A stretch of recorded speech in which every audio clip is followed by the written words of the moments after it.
আওয়ামী লীগ যেভাবে মামলা করতে আমরা সে মামলা করতে চাই না।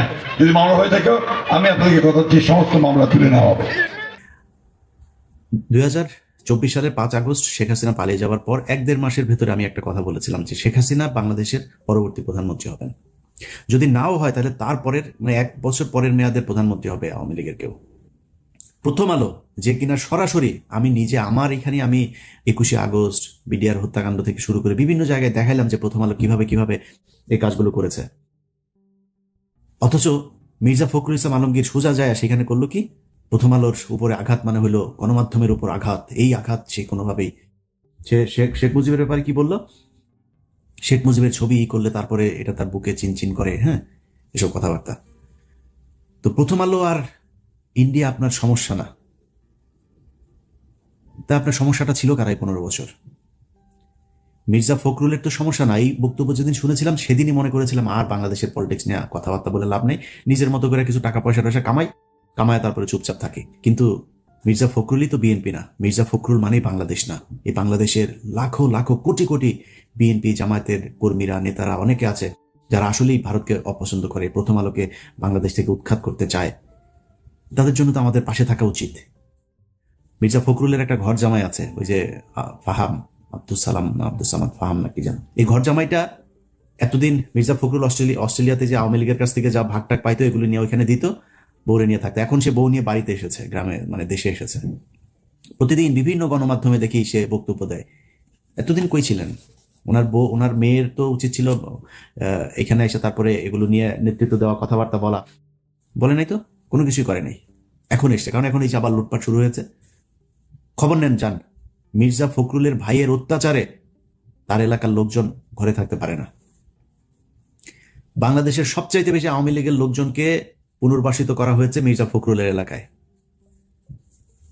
এগুলো নিয়ে কাজ করতেছে। এখন দিচ্ছি না কেন? বিএনপির অনেক মানুষজন ফোন করেন, ভাই এখানে এটা হচ্ছে, এখন দিচ্ছি না কারণ বিএনপিকে আসলে এখন করলে বিএনপির ভেতরে সমস্যা থাকবে, এরকম 2-1টা নেতাও থাকবে এই টাইপের, কিন্তু পুরো বিএনপিকে তো আপনি কালার করতে পারবেন। আমার এই পরের দেশের নেতৃত্বে কে আসবে? আপনি বিএনপিকে যদি সরেন তাহলে তো এটা মানে একটা ডিপলিটিসাইজেশনের দিকে চলে গেল। তখন আপনি কি করবেন? কাকে আনবেন? এখানে একটা অন্য তৃতীয় পক্ষ আসবে, সেনাবাহিনী আসবে, ইন্ডিয়া সেই সুযোগ নিবে। সো আমার সেকেন্ড চয়েস হচ্ছে বিএনপি। অতএব এই কারণে বিএনপির বিষয় নিয়ে বিএনপি চাঁদাবাজি করে, এই করে সেই করে নানান অভিযোগ। আমি বলে বিএনপি নিয়ে কোনো কথা বলা যাবে না, বিএনপিকে নিয়ে বলার সময় আছে, অবশ্যই বিএনপিকে নিয়ে কথা বলা হবে, কিন্তু এখন না। যে কারণে এগুলো নিয়ে কথা বলি না। কিন্তু মির্জা ফখরুলরা এই কাজগুলো করছে। এখন মির্জা ফখরুলের তো কোনো সমস্যা হবে না। মির্জা ফখরুল তো আওয়ামী লীগের সাথে মিলেমিশে 15 বছর খুব শান্তিতে ছিল। সে একদিন এক ইয়েতে ক্যাবিনে ছিল, মানে আটক হয়েছিল, আটক হলে তারা নিয়ে সুন্দর করে 5 স্টার হোটেলে পর্যন্ত রাখা হইতো। মির্জা ফখরুল সহ কয়েকজন বিএনপি নেতা আছে, সবাই না কয়েকজন, এদেরকে রাখা হইতো, খুব আরামে রাখা হইতো। তো এই লোকগুলিকে আপনার ওই ক্যাবিনে রাখার পর একদিন সে একজন বিএনপির, নাম বললাম না, বিএনপির এক নেতার সাথে সে বলছিল যে খালেদা জিয়ার কথা বলছে, এই মহিলার কারণে, এই মহিলার মাথায় সমস্যা আছে, এই মহিলার কারণে এখন আমার এই জেলে আসতে হইলো। মানে একটা কর্মসূচি দিয়েছিল খালেদা জিয়া, এটা 2000 ধরেন কত সাল, 20 সাল বা তার বা মানে জেলখানায় যাওয়ার আগের, আমার ঠিক সময়টা মনে নেই, জেলখানায় যাওয়ার আগের ওই সময়টাতে এটা বলেছিল। আচ্ছা, এখন মির্জা ফখরুলের তো সমস্যা নেই, এবং মির্জা ফখরুল এই দেশের এই আওয়ামী লীগের যে চিন্তা চেতনা, সে দেখবেন ছাত্রদল, যুবদল, বিএনপির লোকজনের সাথে তার যে আচরণ, আওয়ামী লীগের ক্ষেত্রে তার আচরণ দেখবেন চেঞ্জ। বিএনপির সাথে প্রচন্ড কর্কশে, গায়ে হাত তুলতে যায়, চর মারে, ধাক্কা মারে, বিএনপির লোকজনের কথাবার্তা শুনলেই মনে তার গায়ে আগুন ধরে যায়। এই জেনুইন একটা আওয়ামী লীগের।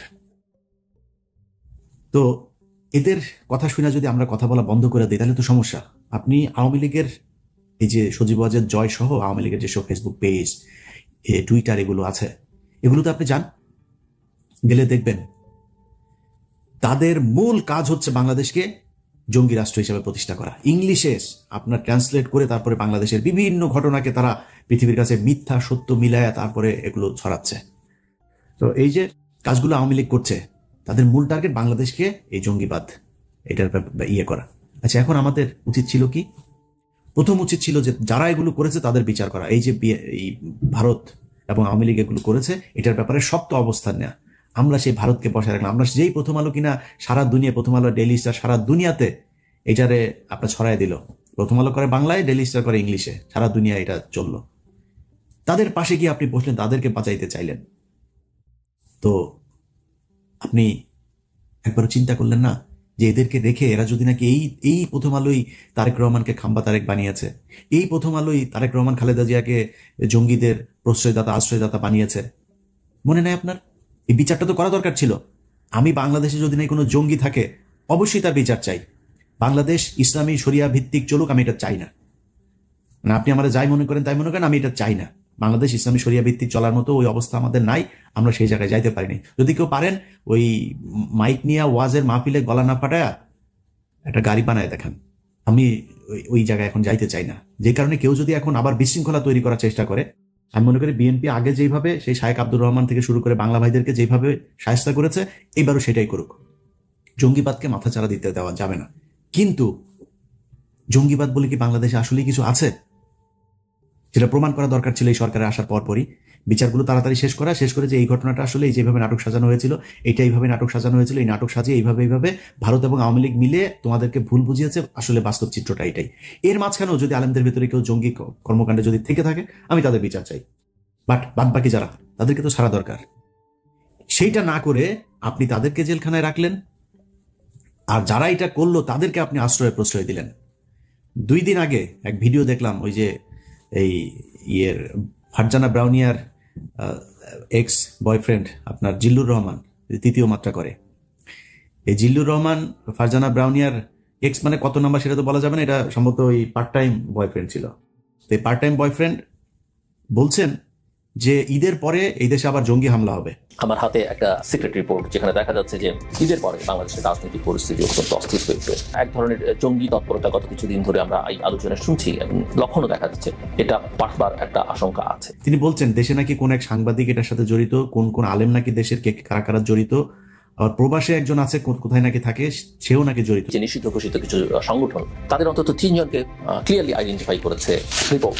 এদের সঙ্গে একজন সাংবাদিকও আইডেন্টিফাই করা গেছে, যিনি এইসব তৎপরতার সঙ্গে যুক্ত।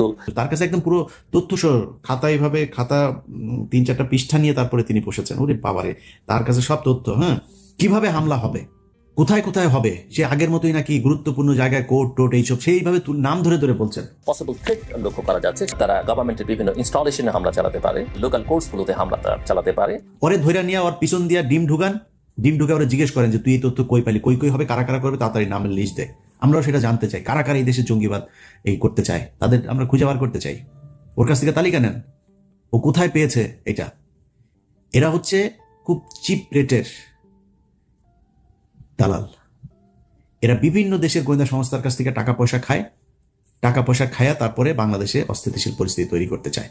ভারত নিশ্চয়ই এর ওই হয়তো বড় অঙ্কের একটা মোটা অঙ্কের টাকা দিয়েছে। এই টাকা পয়সা নিয়ে সে এখন আবার আগের ন্যারেটিভ দাঁড় করাইতে চায়, দেশে আবার হামলা হবে ঈদের পরে, মানে জঙ্গি হামলা হবে, এই দেশে প্রচুর জঙ্গি আছে, এদের সাহায্য করো। এত সোজা না ভাই, 5 তারিখ এমনি এমনি আসে নাই। যদি কেউ মনে করেন 5 তারিখ এমনিতেই চলে এসছে, এটা মনে করার কোনো কারণ নাই। আল্লাহ নিজের হাতে ধরে আপনাদেরকে এই গিফট দিয়েছিল। এটা যদি ধরে রাখতে চান তাহলে এটা নার্সিং করতে হবে। এই যে 8টা মাস হইল, এখনো পর্যন্ত বিএনপি জামায়াত সহ বিভিন্ন লোকজন জেলখানায় আছে। জেলখানায় থাকা মানুষগুলিরে এখন পর্যন্ত জেল থেকে বার করতে পারলেন না। রোজাটা করলো তারা জেলখানার ভেতরে, ইফতার কি করে, তার পরিবারের অবস্থা কি, 15 বছরে এই মামলা চালাইতে চালাইতে কি অবস্থা। আরে ভাই, এই জেলখানার মানুষগুলোর এই যে প্রতিদিন তাহাজ্জুদ নামাজ পড়া, আল্লাহর কাছে সাহায্য চাওয়া, দেশের জন্য আল্লাহর কাছে কান্নাকাটি করা, এই জন্য 5 তারিখ এসেছিল। তাদের চোখের পানির দাম দেন নাই, তাদেরকে এখন পর্যন্ত জেলখানায় রাখা তারপরে ক্ষমতায় চলে আসবেন। এত সোজা, এত ইজি আপনি ক্ষমতায় চলে আসবেন। এখনো তারেক রহমান দেশে যাইতে পারে নাই। ক্ষমতা বহু দূরের ব্যাপার। খুব প্রীতি দেখাইছেন না, শেখ হাসিনা দেশে আসবে, শেখ হাসিনা এই আবার করবে, আওয়ামী লীগকে আমরা মাফ করে দিব। তোর কাছে মাপ চাইছে? এখন আওয়ামী লীগকে পুনর্বাসিত করবে কি, কোন রিফাইন আওয়ামী লীগ আসবে নাকি পিওর আওয়ামী লীগ আসবে, র আওয়ামী লীগ আসবে না কোন আওয়ামী লীগ আসবে, সেটা নিয়ে আলোচনা হয়। এই আলোচনা আপনাকে আসতে বলছে কি? আওয়ামী লীগ বলছে আপনার কাছে যে আমরা আসতে চাই, আমাদেরকে র আওয়ামী লীগ নিবা নাকি এই রিফাইন আওয়ামী লীগ নিবা, কোনটারে নিবা, কোনভাবে আমাদেরকে নেওয়া যায়, চাইছে আপনার কাছে? এখনো প্রতিদিন হুমকি দেয়, এখনো প্রতিটা দিন বলে যে তারা করবে, চলে আসবে, এদিক দিয়ে আসতেছে, ওই দিক দিয়ে আসতেছে, হুঙ্কার দিতে থাকে। আপনি যে তারা মাফ করেন, আপনি যে তারা নিয়ে আলোচনা করতেছেন, সেই আলোচনার কারণটা কি? আওয়ামী লীগ কবে কোন দিন আপনাকে বলছিল যে আপনি আমাদেরকে নেওয়ার ব্যবস্থা করেন, আমরা দেশে একটু ফিরতে চাই, আপনাদের সাথে কথা বলতে চাই? বলেছে নাকি? আমরা আলোচনা করছি। আওয়ামী লীগের লোকজন এই গতকালকে আসিফ নজরুল তার প্রিয় আওয়ামী লীগের লোকজনকে কোর্টের বিভিন্ন জায়গায় বসিয়ে রেখেছে। গতকালকেও এত ক্রুশিয়াল একটা সময়ের ভিতরে, কালকে মনে হয় 100 বার আওয়ামী লীগের লোকজনের ইয়েতে দেখেছি শেখ হাসিনা ওই দিক দিয়ে ঢুকছে, ওই দিক দিয়ে তোরে ঢুকাই দেওয়া হবে, ঢুকতে বল। দেশের মানুষ এখন ওই মেজাজে নাই। হ্যাঁ, সেনাবাহিনীও যদি নাকি তেড়িবেড়ি করে, সেনাবাহিনীর মধ্যম সারি জুনিয়র অফিসাররা বসে আছে, সৈনিকরা বসে আছে, 15 বছর বহুত হয়েছে। তেড়িবেড়ি করার চেষ্টা করলে কোনো জেনারেল তারা বসে থাকবে না, কারণ সেনাবাহিনী এই দেশের মানুষের প্রাণের কথা বলে। এই দেশের মূল রক্ষক হচ্ছে বাংলাদেশ সেনাবাহিনী। সেই সেনাবাহিনী এত সহজে আপনি 2-4 জন জেনারেলের কারণে বিক্রি হয়ে যাবে আরেক দেশের কাছে, এটা মনে করার কোনো কারণ নাই।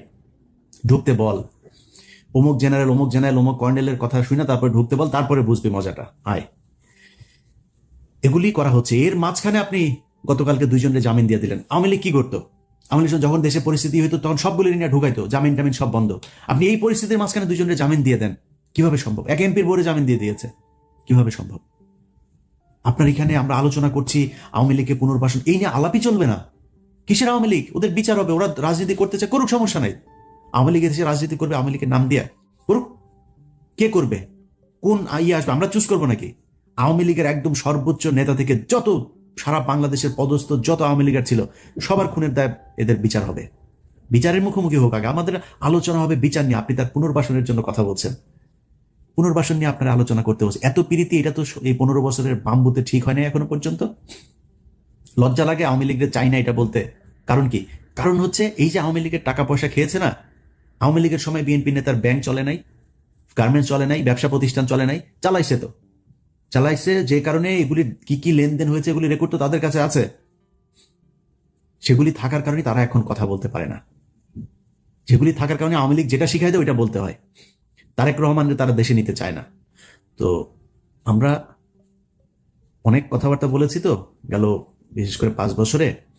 এবার দেশের কোনো খারাপ পরিস্থিতি আসলে আমরা পাশে থাকবো না, কারণ যা দেখলাম এইবার, যাকে যেখানে বসানো হয়েছে সে সেখানে যে লুটপাট করার চেষ্টা করেছে। কেউ এই দেশের কথা চিন্তা করে, এই দেশের মানুষের কথা চিন্তা করে নাই। আপনি ছাত্ররা, আরে বাপ, তোর 100 কোটি টাকার মালিক হলে তুই সেই টাকা কই রাখবি এটাই তো তুই জানিস না এখনো, সেইটাই শিখিস নাই। তুই টাকার পেছনে দৌড়ানো শুরু করছিস। তোর সাথে যে যারা কিনা মারা গিয়েছে তাদের পরিবারের গুলোর কাছে এখন পর্যন্ত টাকা পয়সা, তার সাহায্য সহযোগিতা, তার পরিবারের পাশে দাঁড়াইতে পারিস নাই। তুই টাকা পয়সা কামানো শুরু করছিস যারে যেখানে বসানো হয়েছে। এই জন্য তো মানুষ, খালি আমি না, মানে আমার চাইতে তো বেশি অবদান এই দেশে যারা রাস্তায় থেকে তারপর মারামারি করেছে, গুলি খেয়েছে, মারা গিয়েছে, অন্ধ হয়েছে, পঙ্গুত্ব বরণ করেছে, এই লোকগুলি আর আসবে না আপনার পাশে। এইভাবেই থাকতে হবে। তো যেটা আগে বলছিলাম যে মির্জা ফখরুলের মতো এইসব কালপিট আওয়ামী লীগের দালাল যারা আছে তাদের জন্য যে কথা বলবো না, এটা না বলে পারি না, কারণ ওই যে সাধারণ মানুষগুলো আছে না তাদের জন্য। বাট আমার মনে হয় আর কি সাধারণ মানুষের এটাই মনে হয় ভাগ্য, এই কোনো পাপ বোধহয় আছে, যেই কারণে আমার কপালে আসলে ভালো কিছু নাই ভাই। এই জন্যই হয়তো এরকম হয়। তা না হইলে এরকম বিশাল একটা সুযোগের পরে এই দেশের মানুষগুলি ঠিক হইলো না, মানে মানুষগুলি বলতে এই যে যারা জায়গা মতো বসানো হইলো তারা কেন ঠিক হইলো না এটা আমি জানি না, এটার কোনো ব্যাখ্যা নাই ভাই। ও আমার আজকের ভিডিওর মূল কথা হয়েছে যে ভাই, যে জন্য এই দেশটা 15 বছর আরেক দেশের কাছে জিম্মি ছিল সেটা পয়েন্ট আউট করা এবং পদক্ষেপগুলো নেয়া। এটা যদি না নেন, কালকে পরশু এই যে ঝুঁকির ভেতরে আপনাকে থাকতেই হবে। ভারত আপনাকে কখনোই শান্তিতে থাকতে দিবে না, এটা মনে করার কোনো কারণ নেই। অতএব যদি মনে করেন ওই ঝুঁকি, ওই শত্রুকে দমন করতে হবে, প্রকাশ্যে আনতে হবে, প্রকাশ করতে হবে যে ইয়েস আমরা এটা চাই না। এক বিএনপি আর জামাত যদি নাকি প্রথম আলোকে শেল্টার না দিত, প্রথম আলো বাংলাদেশে এতদিন থাকতে পারতো না। অনেকে বলে গণমাধ্যম, আরে ভাই গণমাধ্যমের মাঝখানে অনেকগুলো অফিস টফিস সব জ্বালাই দেওয়া হয়েছে, তো কি হয়েছে? বন্ধ হয়ে গিয়েছে, কি হয়েছে? করা হয়নি। প্রথম আলোর যেই সাংবাদিকগুলো, এই যে টিপু সুলতান থেকে শুরু করে যেগুলো আপনার জঙ্গি নাটক সাজাইতো, কারোর ব্যাপারে কোনো পদক্ষেপ নেওয়া হয়নি। একদম ওইভাবে প্রথম আলো চলছে, আনচেঞ্জড, এইভাবে আপনি চালায় যাচ্ছেন। তো এই জন্য বাংলাদেশ স্বাধীন হয়নি এবং এইভাবে স্বাধীন রাখা যাবেও না। যে কারণে আমি মনে করি সবকিছু তাদের মতো করে সেট আপ রেখে তারপরে কেউ যদি মনে করেন সামনে নির্বাচন হবে আর সেই নির্বাচনে বিএনপি ক্ষমতায় আসবে, আমি মনে করি না এটা ঘটতে যাচ্ছে।